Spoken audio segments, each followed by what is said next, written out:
population d'immigrés étrangers en Lorraine. Est-ce que cela crée, à votre sens, des conditions particulières? Mais c'est surtout à la population lorraine qu'il va falloir le demander. Je pense que celle-ci supporte assez mal non seulement la présence d'une population qui la prive de son droit légitime au travail, mais encore qui pèse sur le budget national et sur le budget social d'un poids écrasant.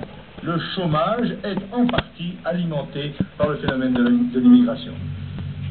Ce qui est intéressant, c'est que finalement, c'est maintenant la droite qui va voir le discours de conflictualité.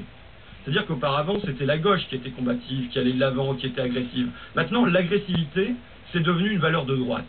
On l'a bien vu lors de la dernière campagne présidentielle. Qui a été le plus agressif? C'était Nicolas Sarkozy. Et Nicolas Sarkozy a joué sur tous ces sous-conflits. C'est-à-dire, il a dit la lutte des classes n'existe pas.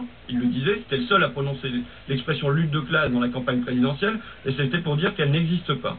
Mais en revanche, il disait aux gens qui touchaient le SMIC, c'est pas normal que vous touchiez que le SMIC, que vous ayez du mal à terminer vos fins de mois, alors qu'il y a des assistés qui, eux, vivent convenablement. Il disait aux salariés du privé, regardez la fonction publique, les retraites qu'ils ont, c'est vraiment pas normal, et puis tout ça. Il disait aux Français, regardez les étrangers qui viennent avec leur voile, qui égorgent les moutons dans les baignoires, et ainsi de suite. Et aux étrangers, il disait, regardez les sans-papiers. Il y a même eu plus drôle, lors d'une intervention en off, il recevait des jeunes maghrébins et il disait aux jeunes maghrébins, oui, ben vous n'avez pas eu trop de mal à vous intégrer, ça se passe plutôt bien avec vous, mais regardez les Noirs. Avec eux, les Noirs, on a plein de problèmes, c'est comme les Turcs qui restent toujours ensemble. Si vous voulez, la droite a reconstruit ce discours de la conflictualité, et c'est un discours qui plaît, qui séduit, parce que la gauche a abandonné le conflit central, ce que je considère comme le conflit central, qui est le conflit entre le capital et le travail. Je ne peux pas accepter une société où un assisté est à la fin du mois davantage que celui qui travaille. Et je n'accepte pas que l'assisté ait les mêmes revenus que le travailleur, parce que c'est injuste. Moi, je veux qu'on vive dans une société où il n'y a pas un seul assisté qui puisse gagner autant qu'un travailleur.